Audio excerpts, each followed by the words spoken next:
Hi friends, नमस्कार.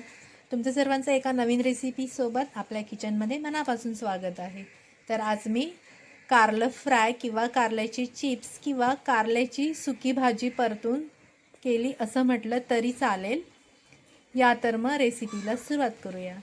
त्याच्यासाठी इथे मी सफेद कारली पाव किलो घेतली आहेत. ही कारली थोडी कमी कडू असतात आणि चवीला फार उत्तम असतात. तर इथे तुम्ही ग्रीन कारल्याचा पण उपयोग करू शकता. आता मी कारली स्वच्छ अगदी धुवून घेतली आहेत. आता ही कारली मी अगदी गोल चकत्यांमध्ये कापून घेणार आहे. तुम्हाला ज्या पद्धतीने कापायची असतील तसे तुम्ही कापू शकतात. उभे स्लाइस करून घेतले तरी पण चालतील. तर मी सुरीच्या साहाय्याने गोल चकत्या अशा करून घेणार आहे. याच्यामध्ये कांद्याचा किंवा टोमॅटोचा अजिबात वापर नाही. मस्त परतून केलेली भाजी आहे ही, किंवा फ्राय म्हटलं तरी चालेल. कारल्यामध्ये भरपूर प्रमाणात औषधी गुणधर्म आहेत. त्याच्यामुळे कारलं आपण आठवड्यातनं 1 ते 2 वेळा खाल्लंच पाहिजे. तसं आपण कधीही कारलं खाऊ शकतो हेल्दी राहण्यासाठी. डायबिटीजसाठी तर हे एक उत्तम औषधच आहे असं म्हणा. तर अशा प्रकारे मी कारली कापून घेतली पातळ चकत्यांमध्ये. याच्या चकत्या अगदी पातळ करायच्यात. आता मी काय करते, याच्यामधल्या ज्या जुनजुन बिया आहेत त्या काढून टाकणार आहेत. कोवळ्या असतील तर त्या तशाच ठेवल्या तरी चालेल. बिया काढून असतात. तर अशा प्रकारे मी हे सर्व काढून घेते. माझी जर ही रेसिपी आवडली असेल तर चॅनलला नक्की सबस्क्राईब करा, लाईक करा, तसेच शेअर करा. तसेच मी इथे पारंपरिक रेसिपीज पण शेअर करत असते, त्याच्यामुळे चॅनलला नक्की व्हिजिट द्या. अशा प्रकारे मी ह्या जून बिया काढून टाकल्यात. आता आपण पुढे काय करायचं ते बघूयात. हे बघा, चकत्या किती मस्त दिसत आहेत कारल्याच्या. आता आपण रेसिपीला सुरुवात करूया. सर्वप्रथम मला इथे लसूण लागणार आहे. त्याच्यासाठी मी एक पाव किलो कारल्यासाठी ना मुठभर लसूण घेतलीत. एक 20 ते 25 पाकळ्या आहेत. कारण याच्यामध्ये कांदा किंवा टोमॅटो काहीच नाही, त्याच्यामुळे फक्त लसणावर परतलेली ही भाजी आहे. खूप छान लागते. लसणाचा स्वाद आणि कारल्याचं काप कॉम्बिनेशन खूप छान आहे.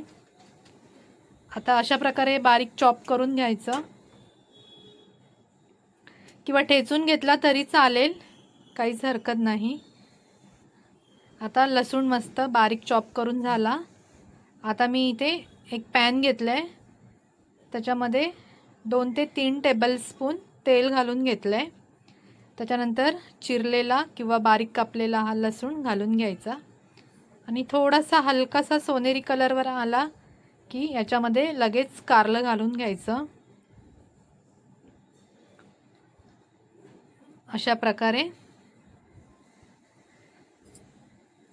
कारलं घालून घेतल्यानंतर त्याच्यामध्ये 1 चमचा मी हळद घातली. 1 ते 1.5 चमचा जो आपल्या घरात अवेलेबल असेल तो मसाला घालून घ्यायचा. तुम्हाला तिखट जेवढं पाहिजे तेवढं. चवीप्रमाणे मीठ घालून घ्यायचं.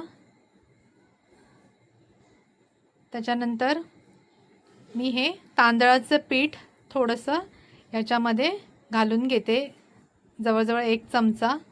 तांदळाच्या पिठामुळे आपलं कारलं मस्त कुरकुरीत होतं. आता मी हे डायरेक्ट ह्याच्यामध्ये मस्त व्यवस्थित कलथ्याने ढवळून घेते. ही प्रोसिजर तुम्ही एका ताटामध्ये घेऊन कारल्याला हळद, लाल मसाला, मीठ आणि हे तांदळाचं पीठ लावून नंतर तुम्ही लसूण फोडणीला टाकून हे फोडणीला कारली टाकली तरी चालतात. पण मी हे एकदाच पॅनमध्ये टाकून एकत्र करून पूर्णपणे परतून घेतलं आहे. आता 1-2-3 मिनटासाठी आपण झाकण ठेवून कारलं थोडंफार वाफवून घ्यायचं, जेणेकरून ते पोटात कच्चं राहणार नाही. 2 वेळा मी झाकण ठेवून 2-3 मिनटाची वाफ घेतली. त्याच्यानंतर हे कारलं मी झाकण न ठेवता 5 ते 7 मिनटासाठी स्लो गॅसवर मी असंच परतून घेतलं आहे.